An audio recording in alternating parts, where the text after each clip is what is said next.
Hola, saludos a todos. Soy José Luis López Sangüesa, docente de Comunicación Audiovisual y Periodismo en la Universidad Rey Juan Carlos, y quisiera presentar aquí mi propuesta de un método de análisis técnico y tecnológico para la docencia de la narrativa audiovisual en el ámbito universitario, con el ejemplo de la dirección de fotografía en el cine y más concretamente la película Joker de Todd Phillips de 2019, en que además la dirección de fotografía corría a cargo del destacado profesional Lawrence Sher.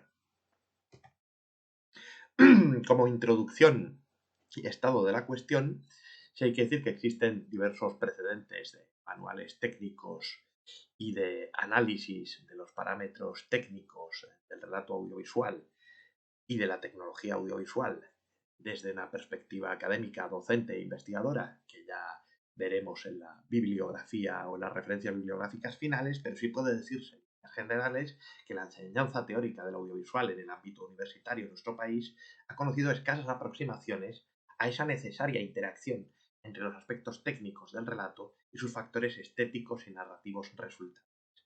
Sin embargo, esa interacción resulta del máximo interés para que el alumno universitario de comunicación audiovisual se pueda familiarizar con esos factores técnicos, pueda conocerlos y aplicarlos después en sus prácticas académicas.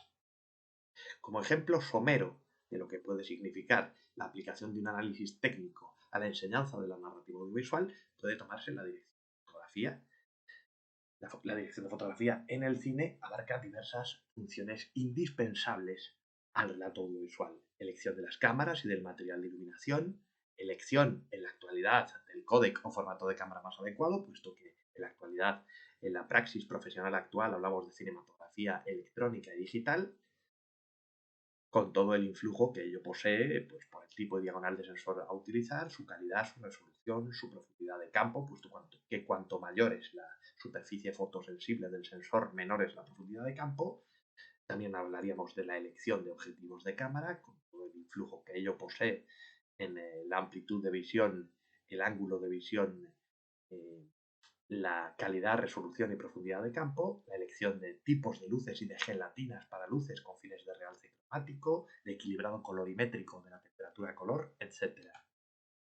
Además, la elección de la ratio adecuada de pantalla, con el peso considerable que ello posee en la disposición de los elementos compositivos del encuadre, efectos no solamente estéticos, sino también narrativos. En relación con lo anterior, el trabajo sobre el encuadre y la profundidad de campo, las elecciones relacionadas con el color y con la colorimetría o temperatura de color, las elecciones de la paleta cromática en conjunción con el director y con el decorador jefe o director artístico, y las elecciones relativas a la postproducción de imagen, como puede ser el etalonaje y conformado de color de postproducción.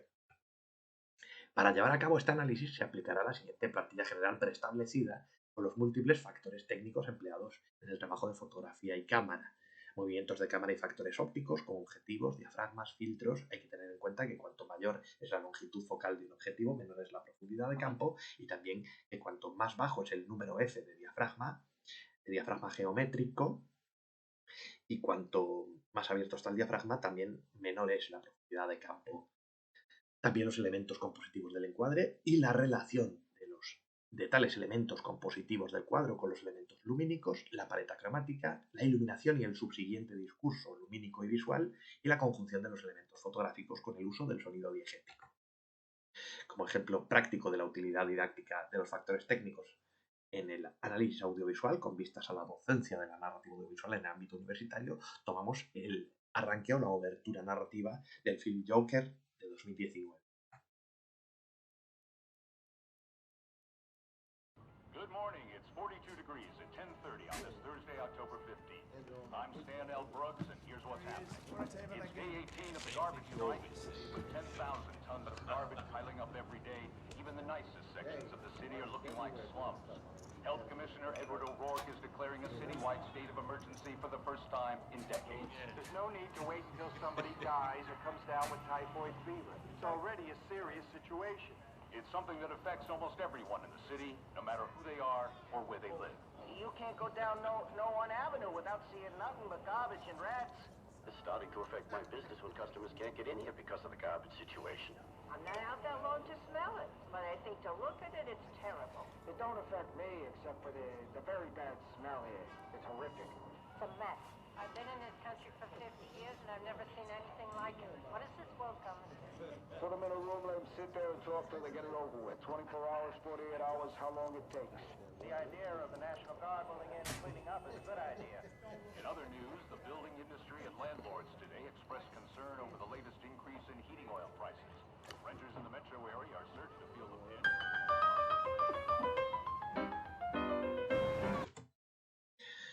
Al adentrarnos en un análisis de esa obertura o arranque narrativo de la película Joker con estos parámetros técnicos mencionados, podemos desglosar en términos generales las siguientes características técnicas del texto visual o audiovisual o del texto fílmico. En primer lugar, en cuanto a los movimientos de cámara y factores ópticos, el personaje es contextualizado con un objetivo de focal media o media corta, con profundidad de campo, que permite situarle en ese contexto sórdido y mísero de su entorno laboral. Vemos que las líneas de fuerza del encuadre y su punto de fuga convergen sobre él en una composición que está ligeramente en cubo escénico oblicuo, típico del Cinquecento italiano, y además que dentro de la valoración de la interacción de los elementos lumínicos con los elementos compositivos, están utilizando luces de incandescencia de baja colorimetría o de baja temperatura color que resaltan especialmente al personaje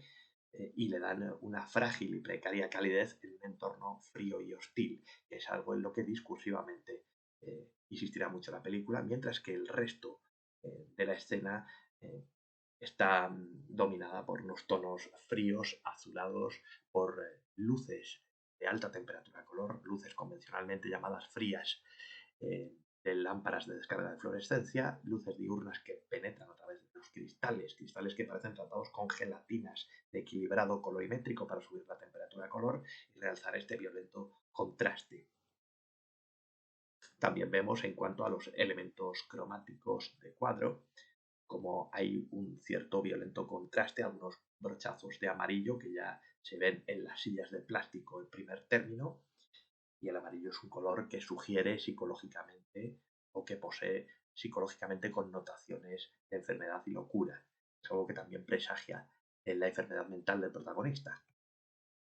A continuación nos encontramos con algo absolutamente contrapuesto, diametralmente opuesto, y es que el personaje nos es presentado como una verdadera máscara trágica con un objetivo de focal larga y nula profundidad de campo y trabajando además a diafragma muy abierto. El fondo se rompe, como diríamos profesionalmente, una rotura de fondos, y para separar al personaje de esa planicie de los fondos con nula profundidad de campo se le está perfilando con un contraluz. Este aislamiento del personaje nos lo presenta como el protagonista absoluto de la narración, pero también como un marginado social. Igualmente vemos el uso del foco crítico y del transfoque, el primerísimo término dorsal al reflejo en el espejo, para expresar la escisión que existe entre el personaje y su reflejo en el espejo, para expresar y para anticipar que se trata de un enfermo psiquiátrico. Ya hemos hecho apreciación de los elementos compositivos del encuadre, también algunas apreciaciones acerca de la paleta cromática conforme a esta plantilla preestablecida de análisis técnico. En cuanto a la iluminación y el discurso lumínico y visual, se está eligiendo entre el director y el director de fotografía, Laurent Cher, una clave tonal baja que parte de una tradición lumínica que se remonta al expresionismo centroeuropeo y al realismo poético francés y desemboca en el noir o género negro clásico del cine estadounidense y sus consecuencias posteriores. Hay una gran presencia en cuadro tanto de elevadas ratios de contraste que han de medirse en términos exponenciales, en potencias de A2 por la ley de decaimiento cuadrático de la luz. Pero también, aparte de ese tenebrismo, hay una amplia subexposición con negro con detalle bajo la influencia de operadores de la fotografía cinematográfica naturalista, a su vez influidos por el cine negro clásico, como es el caso de Gordon Willis, director del Padrino, muy admirado por el director de Joker, Todd Phillips. En cuanto a la conjunción de los elementos fotográficos con el uso del sonido diegético, hay que insistir en la idea de la filósofa y semióloga Julia Kristeva de que la creación de sentido implica la inserción de los procesos de significación en la historia social. El sonido diegético nos está describiendo un contexto histórico-social catastrófico que se extrapola desde el corazón de la historia hasta la actualidad, puesto que se está hablando de una ola de calor que parece aludir a la actual catástrofe climática y también de un estado de caos de los servicios públicos que parece aludir a las actuales políticas neoliberales de recorte social masivo que entonces se sufrieron bajo la administración de Reagan y bajo la alcaldía neoyorquina de Ed Koch, y que conllevarán nefastas consecuencias para el protagonista cuando se le retire la asistencia social psiquiátrica. Las competencias que se pretende fomentar en el alumno con este método de análisis técnico del relato audiovisual, en primer lugar, y como ya hemos dicho, la comprensión de los factores técnicos y de su desenvolvimiento en la narración audiovisual. En segundo lugar, la valoración crítica de la interacción de esos factores técnicos con los resultados expresivos, estéticos y narrativos. En tercer lugar, el enriquecimiento formativo del alumno con el conocimiento de estos factores técnicos en relación con su dimensión práctica.